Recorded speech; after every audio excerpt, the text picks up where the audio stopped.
cytoplasm, where those coat proteins are also living.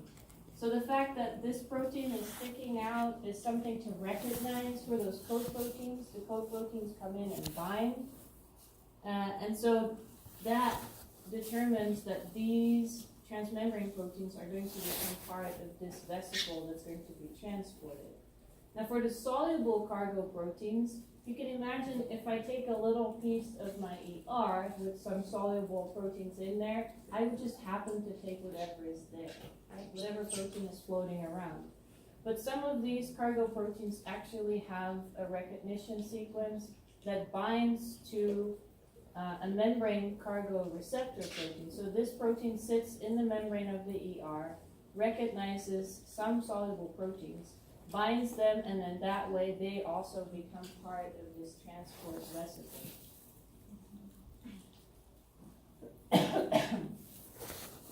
And so the soluble proteins, the signals, we refer to them as luminal sorting signals. They are recognized by the cargo receptors.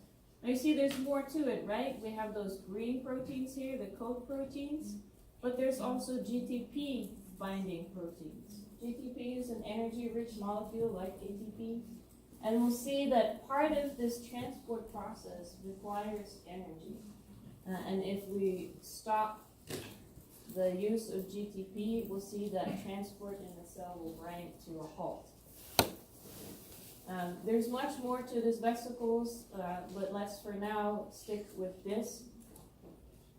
Because here we have a bunch more stuff that we can look at. Again, we have the donor compartment that's going to be sending proteins over to the acceptor compartment.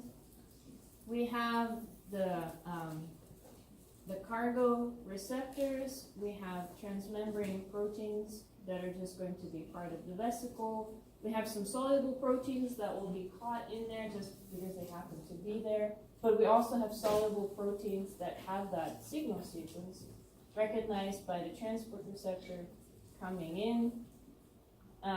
We have coat proteins coming in, and then this vesicle starts to pinch off because the coat proteins are making the membrane bulge out so that you start to make this little bud. And then as that's almost pinched off, we have to scissor, cut it off from the donor compartment, and that's this protein dynamin that pinches off the final piece of membrane, so now we have an actual vesicle. Now see, there's more proteins listed here. We have these snares, V snares, and if you look in the acceptor, they also have snares, T snares.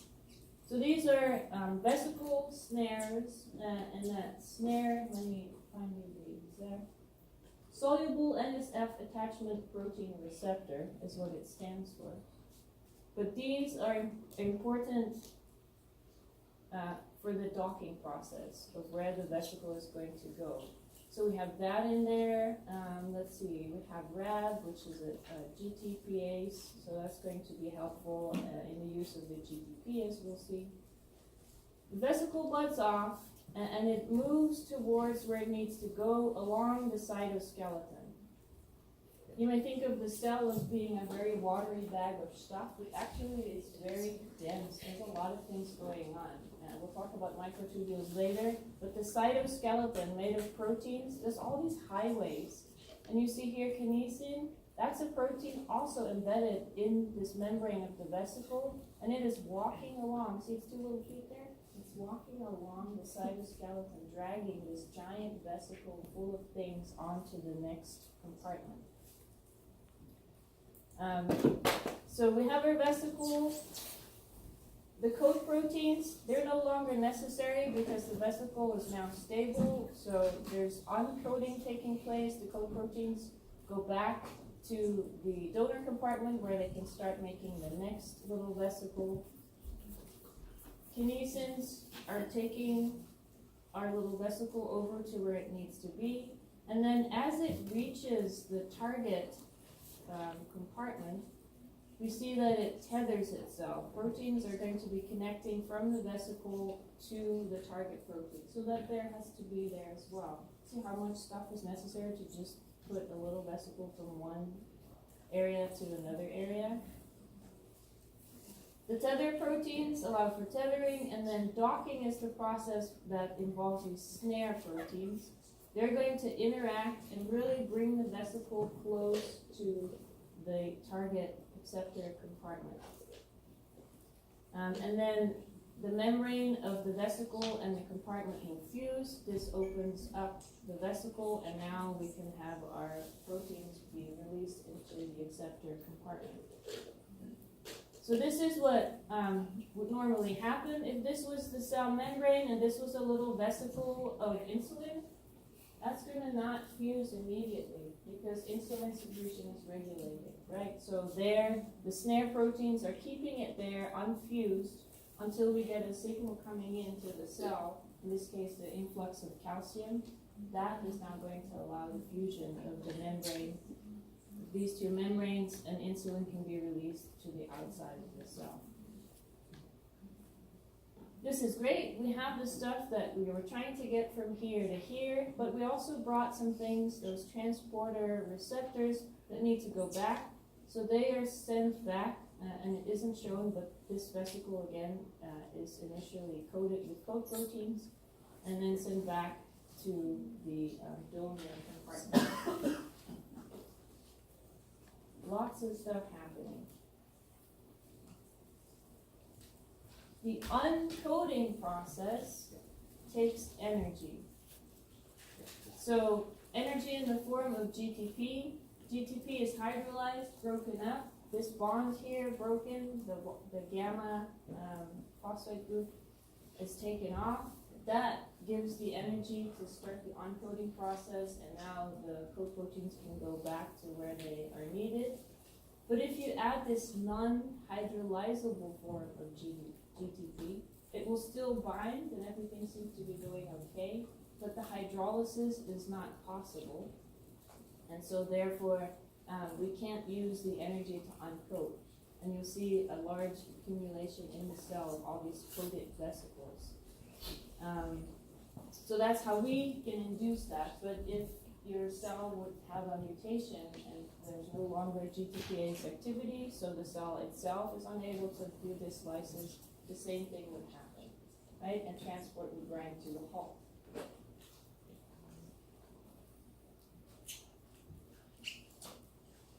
All right, so secretory pathway. We kind of were just talking about that all the time.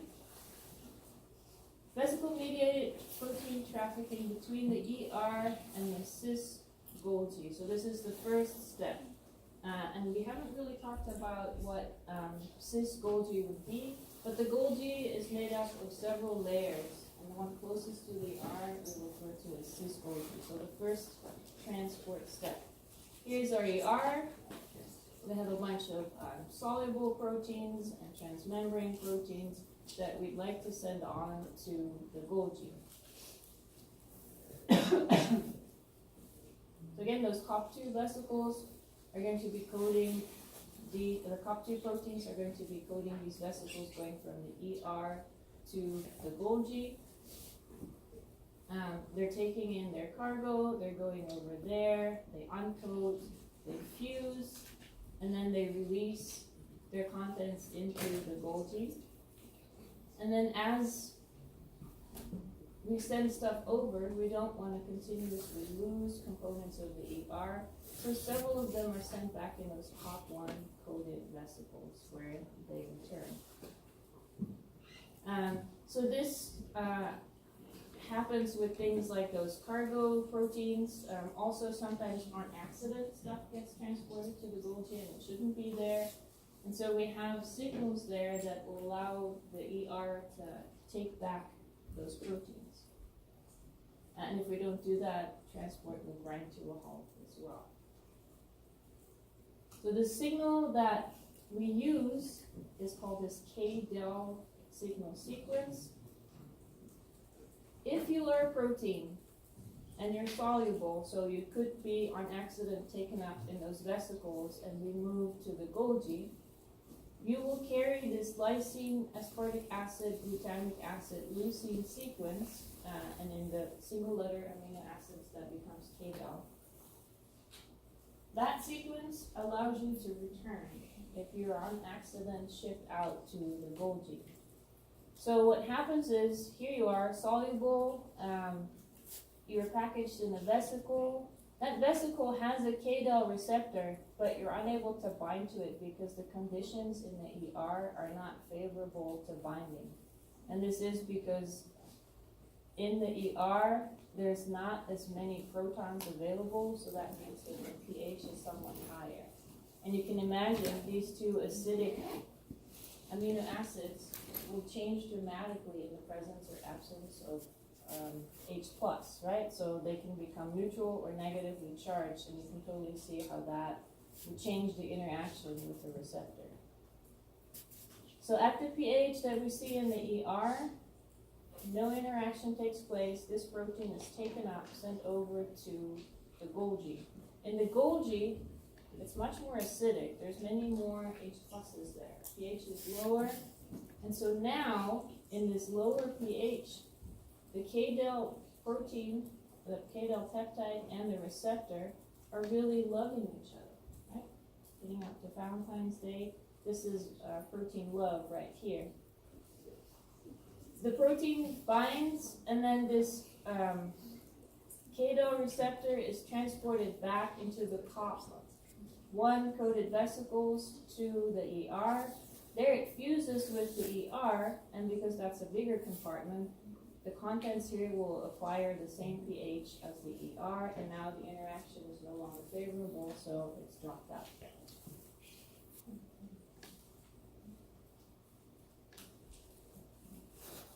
So, where would we find an ER resident protein? So it has the KDEL sequence, and if you've read ahead, we're going to exclude the MAN6 phosphate sequence. Where would we find this?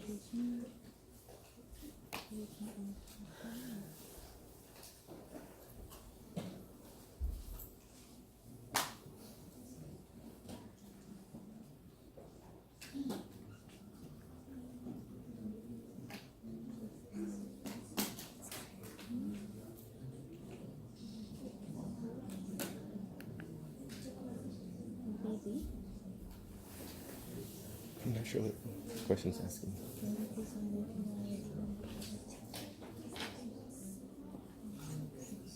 I would say where there's higher pH. I mean, no, lower pH, lower pH. And that's the ER, because higher pH is in the Golgi. Is it?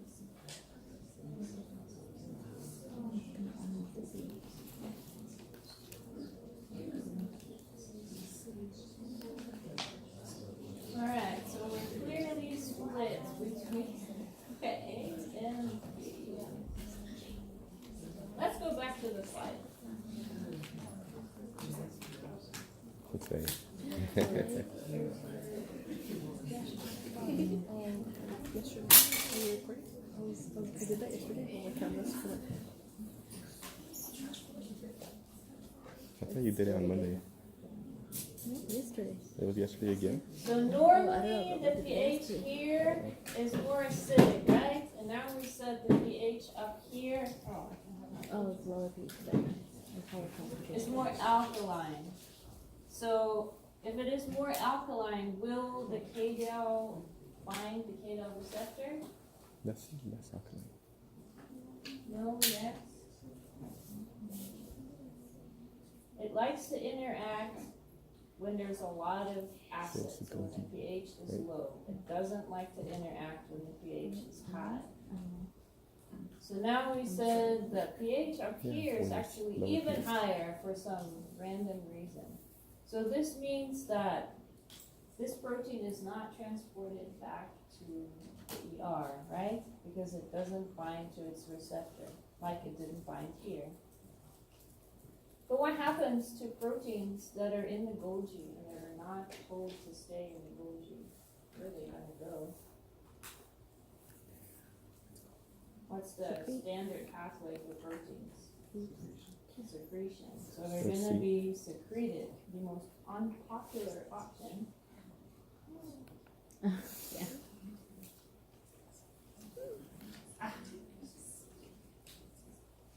Let's see. like in the picture, not sitting on the question answer. Yeah, she expects you to remember. But I'm trying to take in her words.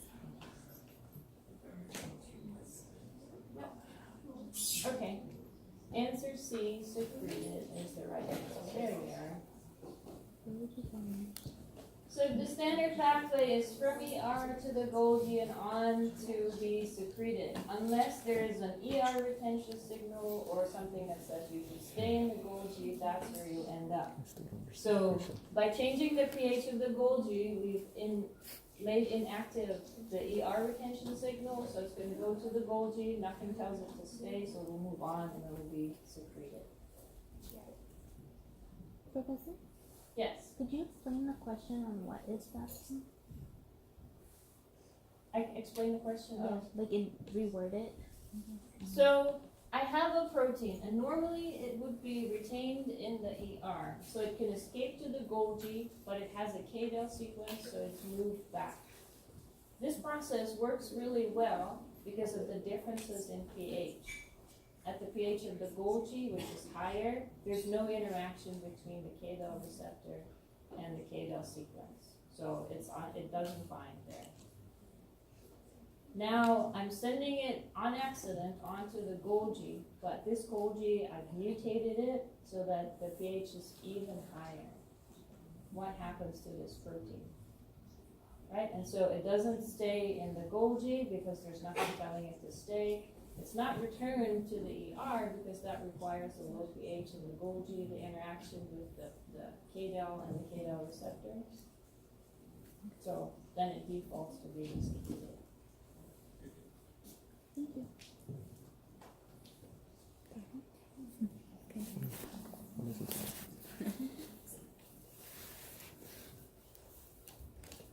It helps me. So the Golgi, as we referred to earlier, is set up into three pieces. There's the cis, the medial, and the trans Golgi. Cis Golgi sits close to the ER, and the ER then sits close to the nucleus. So proteins travel from cis to medial to trans, and then they can move on to the cell membrane, to the next door cells, going to the endosomes. So you travel from cis to medial to trans. The Golgi takes proteins from the ER that sometimes already have some modifications, but it adds a lot of modifications. Sugar groups, lipids. Remember those G proteins? They had a little lipid tail that allows them to stay tethered to the cell membrane. That kind of stuff occurs in the Golgi. So if proteins need to stay in the Golgi because they have some function there, there's a retention sequence that tells them you stay in the Golgi, kind of maybe similar to what we saw for the ER with the K-del sequence. But if there's nothing keeping them there, they'll be sent on to other compartments. Question? Yes. So going back to the last slide, so just to make it clear, the K-del receptor and the protein don't like to interact when the pH is high? Mm-hmm. Okay, thank you. So in high pH, there's little H+, which means that those two middle amino acids that are acids themselves have an acid side chain. They will have a different charge than they would have in a lower pH environment, where the acids will be loaded with the H+, so they'll be neutral, whereas in the other pH, they might have donated the H+. So it really makes a charge difference, which allows a different interaction with the receptor. And it's not large changes in pH, right? We don't really have a large range of pHs in our body, usually. So small changes in pH are enough to achieve this.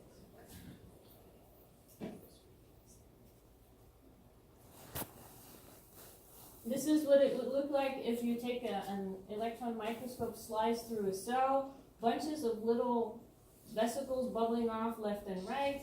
You see these rough vesicles, so that would be the ER with the ribosomes on them.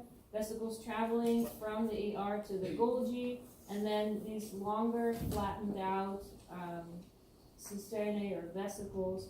That's really your Golgi network. And each compartment has different enzymes that are acting on the proteins that are being made, so they modify them in different ways. Now we used to think that proteins would come off the ER and then kind of migrate through, hop over from cis to medial to trans. But now we realize that that's not exactly what's happening. We do make vesicles with protein that are sent off towards the Golgi, but it's actually the enzymes that are traveling. So the cis Golgi will send cis Golgi enzymes onto these newly arrived vesicles, making them the new cis Golgi. And the same happens for the medial. It sends enzymes back to what used to be the cis Golgi. And because those enzymes are there, now this becomes the new medial. And I had a little movie that I thought we could watch. And I already toned down the sound. That should be nicer. Yes, it's still low. Let's see if that still works.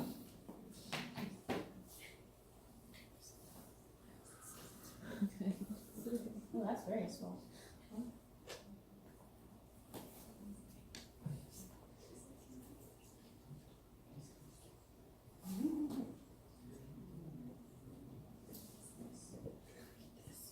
It worked when I wasn't hooked up. The main volume from the computer.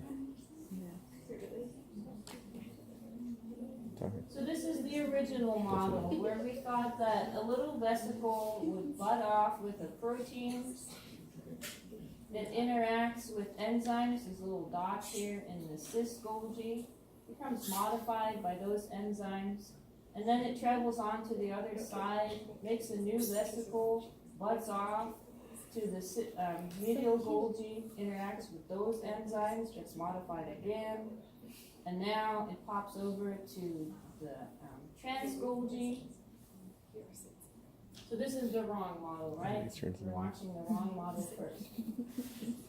And then yet another new vesicle is made, and now the protein arrives at the cell membrane. And if you look at slices through cells, you wouldn't be able to tell the difference left to right of what's happening. So great, protein ends up at the cell surface. But now we think that this other model is actually what's happening, cisternal maturation. So these are cisterna, the different layers of the Golgi. And so here comes our protein off of the ER. There's a bunch of them. These are going to be fusing, and it's already starting to look like a fresh cisterna, right? And then cis Golgi is sending the enzymes necessary for cis Golgi activity onto this newly butted off area of the ER. And at the same time, the ones further up in the chain are sending their enzymes back. And so this newly generated cis Golgi is now modifying the protein, and the protein becomes further modified by enzymes that are sent over through retrograde transport into this compartment. And so the trans Golgi then is going to be sending proteins onto the membrane. So the protein stays in the same vesicle, but the vesicle is modified by the addition of enzymes that are required for the next steps.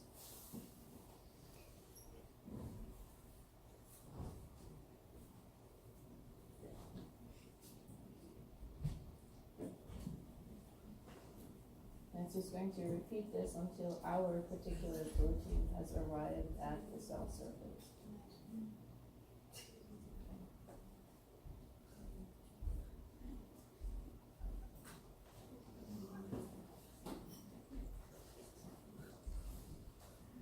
There we are. I'm going to watch the credits and go back to the lecture.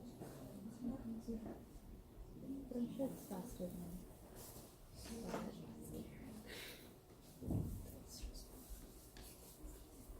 Alright, so this cisternal maturation is now the way, it used to be the way we thought it was, then people changed over to the vesicular transport, but now we're back to cisternal maturation. That's just a way of science. Sometimes old ideas are actually the best.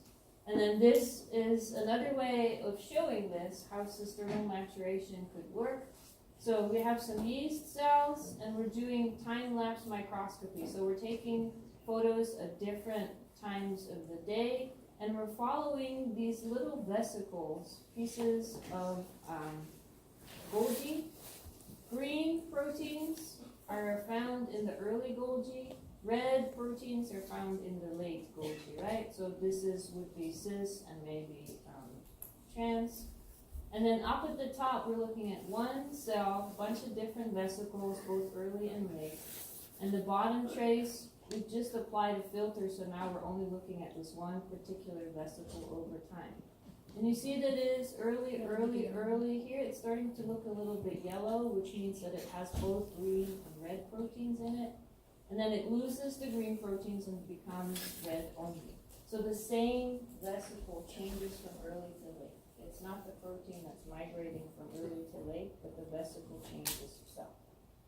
So by this process, does that mean that the Golgi apparatus, like the membrane, is always changing composition?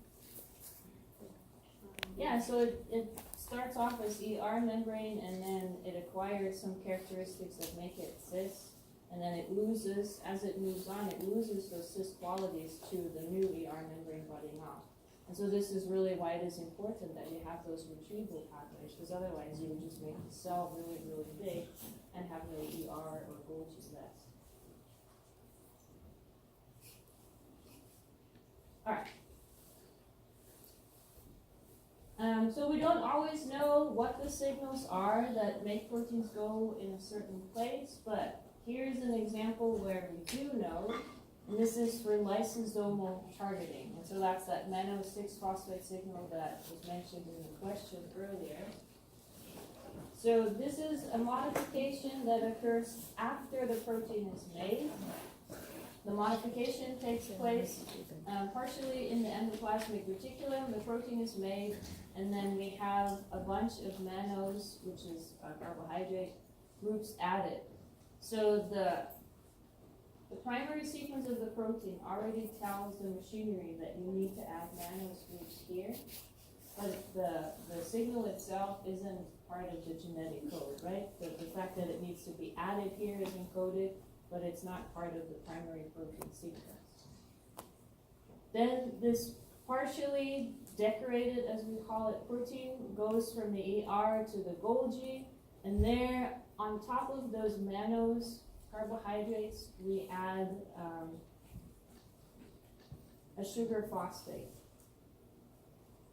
As we progress even more, the sugar group is removed, and so now we end up with a mannose-6-phosphate. So the phosphate group is attached to the 6th carbon of the mannose.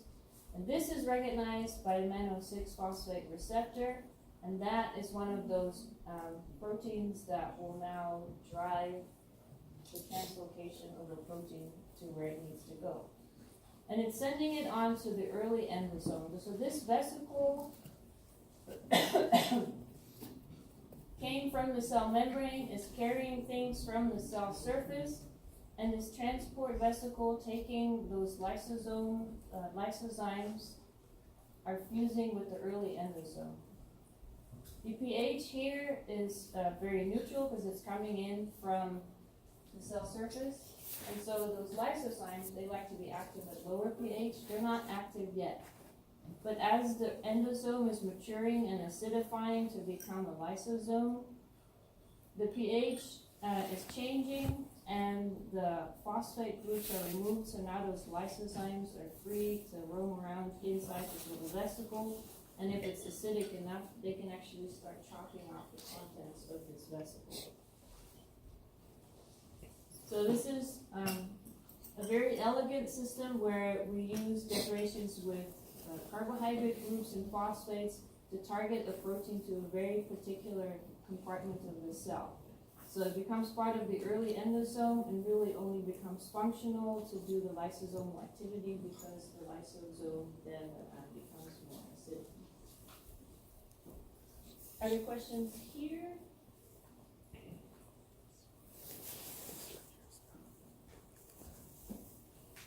And so why is protein trafficking important? Well, we already saw, cells need to replenish themselves. The proteins need to traffic both back and forth to replenish certain compartments. But there's a number of different diseases that we know are associated with protein trafficking. And one important one that I think you'll see come back a lot throughout lectures in NPB is the one for cystic fibrosis. So cystic fibrosis is an autosomal recessive disorder, so this means the gene is not on your X or Y chromosome. It's recessive, so you'll need 2 mutated copies in order to have the disease. And it's a gene that encodes for a chloride channel. We call it CFTR, cystic fibrosis transmembrane conductance regulator gene. It's expressed in many different tissues, and so all these many different tissues are affected. And currently, people with cystic fibrosis would have died by the age of 40. If you look at this graph here that I got from the National Jewish website, the Jewish population has a very high incidence of these mutations, so they have dedicated some space to it. And you see in the 1930s, the people would die from it at a super, super young age. But then as we find more treatments to help treat the symptoms, the age is actually increasing, and so now we're able to give these people a lifespan of about 35 to 40 years, because we can help treat them with antibiotics, to give them back pancreatic enzymes, and all of this to help with all these tissues that are affected, to help treat them. The main thing that happens is initially, or the most prominent disease feature, is that the lungs get filled with this very thick mucus, and it clogs the airways, and so breathing becomes impossible. The mucus is very thick, it's hard to clear, and so this really helps the growth of bacteria. So how does this happen? Normally, this is a normal cell. We have the chloride channel sitting here on the cell surface, and it's pumping chloride into this space, the airway. Because it's pumping out negatively charged ions, it's decreasing the drive for sodium ions to come back into the cell. So we talked about this a lot with Dr. Batista's lectures and other lectures that followed it. The membrane potential and the charges across the membrane are important here as well. So if sodium and chloride are still here, that means water will be drawn in there, because now this is a salty solution. And so that means that the mucus layer that sits there is nice and thin and runny, and particles that you breathe in that you don't want to have in your lungs can be swept away by those little hair cells, the hairs that are sitting on the edges of these cells. If you don't have the chloride channel, and so chloride isn't pumped out here, more sodium tends to go into the cell, and so this now has a lower sodium content, less water is attracted there, so it becomes really thick and goopy and hard to move away. And then if you have some bacteria that are now not moved away, and some of them will die. Remember, we talked about discovery of NGF, how they tried to get rid of the DNA from their prep by adding enzymes, because otherwise the prep would become really goopy and sticky. So these dead bacteria are adding to the goopiness, the stickiness of all this mucus. And the end result is that you have frequent infections, it's very hard to breathe. And so giving these people antibiotics will help with part of this problem. And so you can imagine the mutation could be a total deletion of this channel, whereby it's no longer at the membrane. But actually the most common mutation is this loss of a phenylalanine at position 508. And that makes the protein fold improperly. It's now recognized in the ER as not properly folded, and therefore it's targeted by ubiquitin ligases and degraded in the proteasome before it ever makes it out to the cell surface. Alright, so a single point mutation results in improper folding, improper trafficking, and now these people have a very decreased lifespan and quality of life. That was what I had to say for today. Are there more questions?